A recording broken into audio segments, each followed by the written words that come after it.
bendecimos el nombre de nuestro Señor Jesucristo, le expresamos nuestra mayor gratitud a nuestro Dios por su presencia, por su providencia, por la vida de cada uno de ustedes, que en definitiva son y somos miembros vivos de la Iglesia de Jesucristo, y como tal tenemos la responsabilidad individual de identificar qué órganos somos para poder funcionar de la manera que debemos de funcionar y nutrir en definitiva a ese bien mayor llamado cuerpo. Esa es la dinámica de cada uno de nosotros. Por eso es tan rico, es tan heterogénea la Iglesia de Jesucristo, porque no es que, no es que haya distintas iglesias, pero sin duda alguna, siguiendo esta dinámica, siguiendo este ejemplo,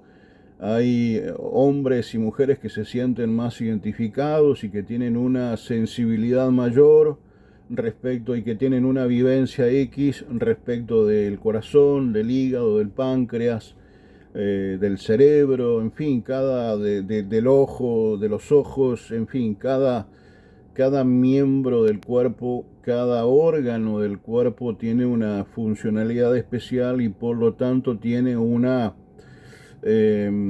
empatía con los mismos miembros del cuerpo. Es decir, el cuerpo de Jesucristo tiene muchos corazones, tiene muchos hígados, muchos pulmones, y cada uno, bueno, es como que se va acercando a sus pares.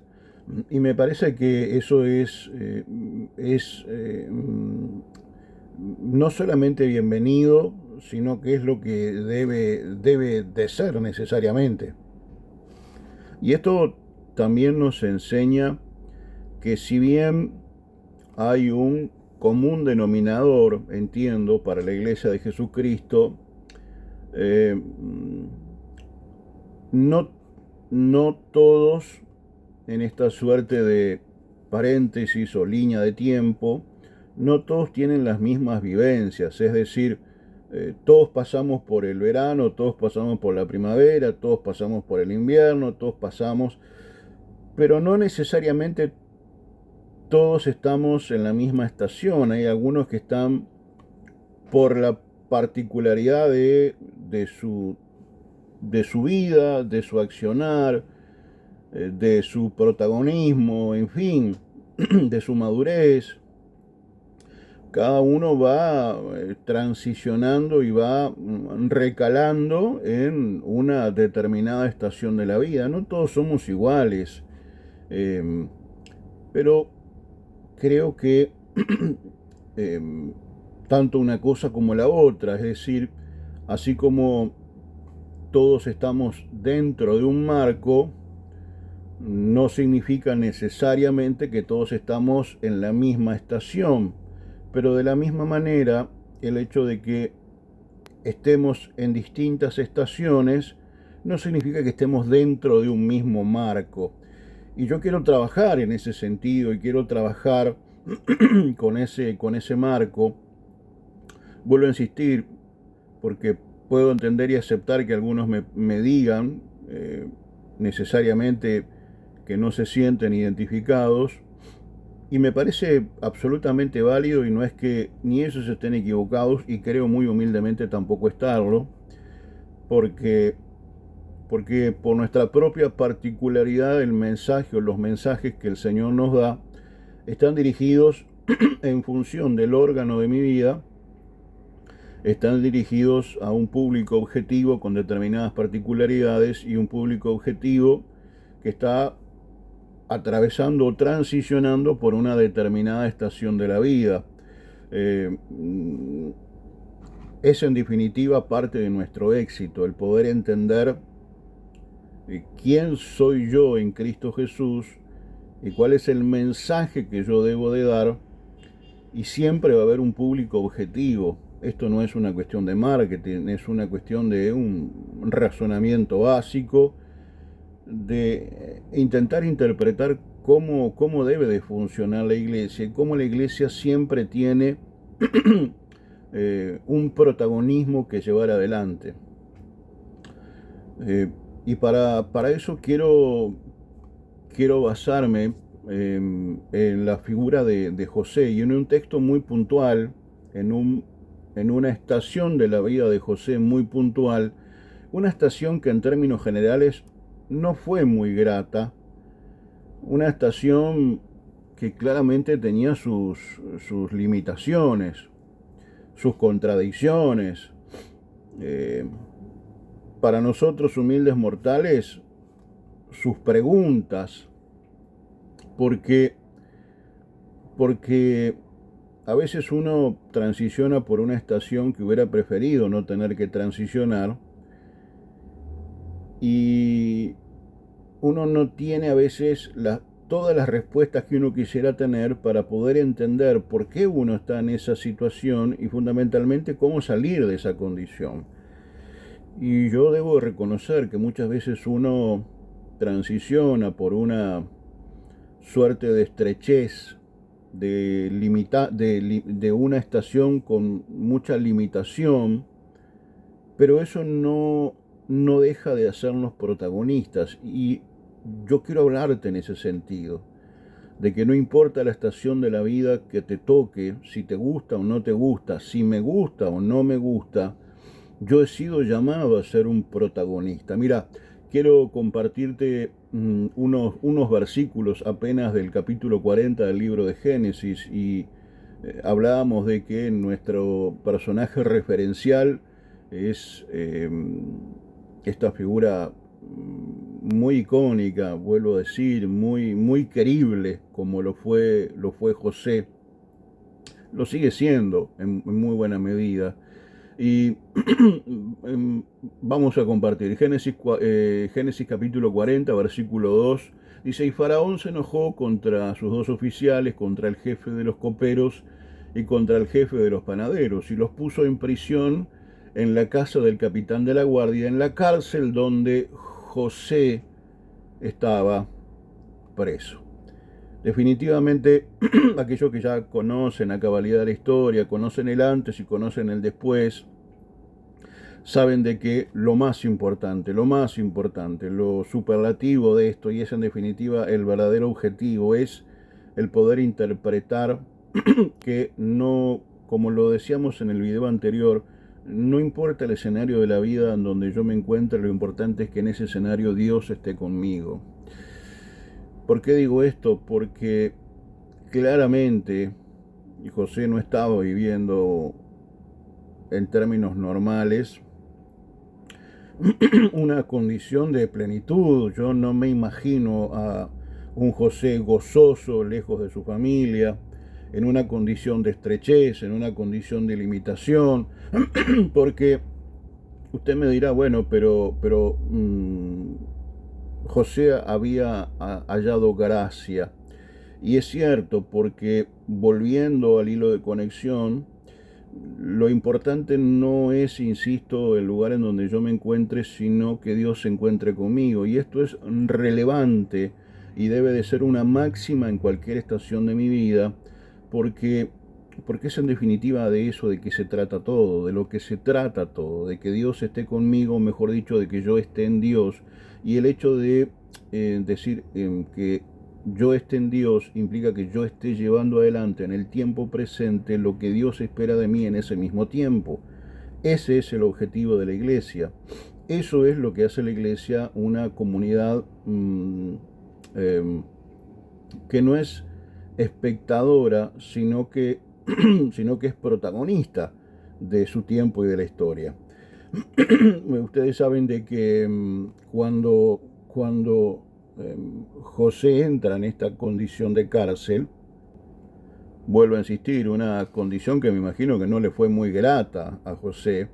Sin embargo, la escritura deja inmortalizado el hecho de que Dios estaba con José. José entra en una cárcel como consecuencia de una calumnia, de una injuria, de una injusticia, pero y Dios estaba con José. Muchas veces uno se enfrenta a algunas calumnias, algunas injusticias, que a la larga o a la corta significan para nosotros en términos prácticos una suerte de cárcel, cárcel espiritual, cárcel emocional, cárcel económica, y, y es cierto, nobleza obliga, es para nosotros el objetivo mayor, el bien mayor, que no importa donde yo esté, Dios esté conmigo, pero seamos honestos, como humildes mortales que somos,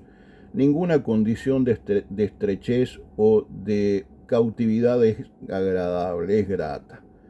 Porque por más de que José contaba con el beneplácito, con el favor del carcelero, a ver, en términos muy prácticos, José no tenía derecho ni de irse a comprar un alfajor al kiosquito de la esquina. ¿Por qué? Bueno, porque estaba en una condición de cárcel, él estaba retenido, él estaba apartado de una medida de libertad, porque eso es una cárcel. La cárcel es una condición de estrechez, de limitación, de querer y no necesariamente poder. ¿Por qué? Bueno, porque hay un bien mayor que debe de ser resuelto en ese lugar.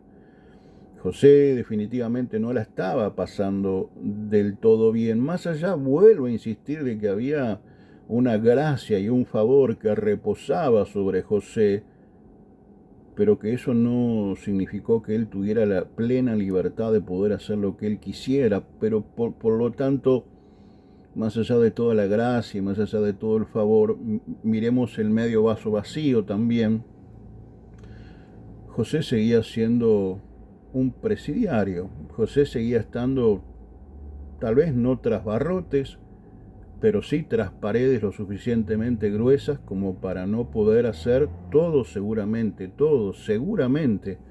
lo que José quisiera hacer. Pero es aquí en donde comienza a gestarse, en donde comienza a brotar una nueva semilla para José, porque aquellos que ya conocen la historia saben de que el copero de Faraón, el panadero de Faraón van a caer en esa misma cárcel y José iba a tener como una de sus mayores tareas la de cuidar o estar al servicio de estos hombres que, más allá de su condición de presidiarios, no dejaban de tener una relevancia a nivel jefatura muy importante, porque no habían dejado de ser todavía necesariamente copero y panadero. De hecho, uno deja de serlo cuando se cumple la promesa, cuando José le interpreta el sueño y le dice lo que le va a pasar, y bueno, cuando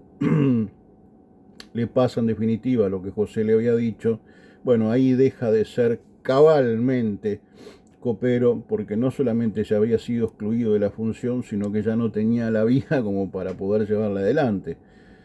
¿Por qué te cuento esto? Porque yo puedo entender y aceptar de que a veces nosotros, hijos de Dios, la iglesia de Jesucristo, vive una zona de limitaciones, de estrechez, de dificultades, de adversidades, en donde uno quisiera y quisiera tantas cosas, pero hay una limitación, hay un limitante, hay una estrechez que nos genera una enorme incomodidad. Vamos a no pisarnos la sotana entre nosotros, vamos a ser honestos, intelectualmente honestos, espiritualmente honestos.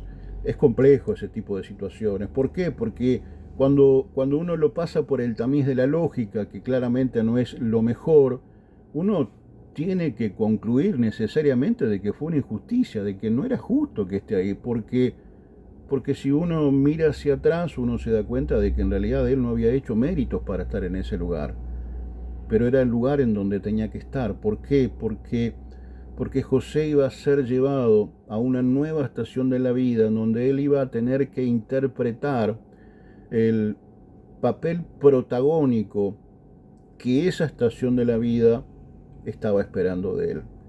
Y yo debo de decir que hay a veces escenarios que son incómodos, que uno quisiera evitarlos a toda costa, que uno hubiera preferido no tener que vivirlos, pero sin embargo a los ojos del Eterno son para nosotros un escenario en donde Dios nos está llamando a ser protagonistas de la historia.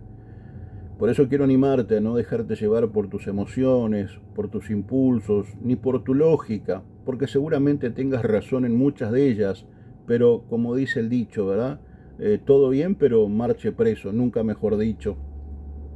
Y es allí en donde uno a veces cae en una suerte de niebla o de nebulosa, porque, porque uno comienza a cimentar su accionar en una suerte de lógica y uno lógicamente encuentra de que no hay mérito para estar en esa condición, pero estamos en esa condición.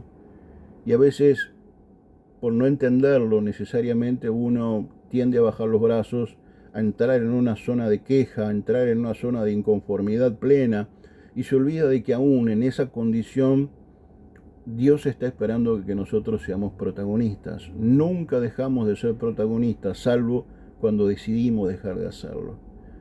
Por eso yo quiero animarte en esta estación de la vida, en esta temporada, en donde tal vez algunos de nosotros nos encontramos en una medida de favor maravillosa, en una medida de gracia inconmensurable, pero no deja de ser una cárcel en muchos otros aspectos, no deja de ser una zona de incomodidad, porque eso representa la cárcel.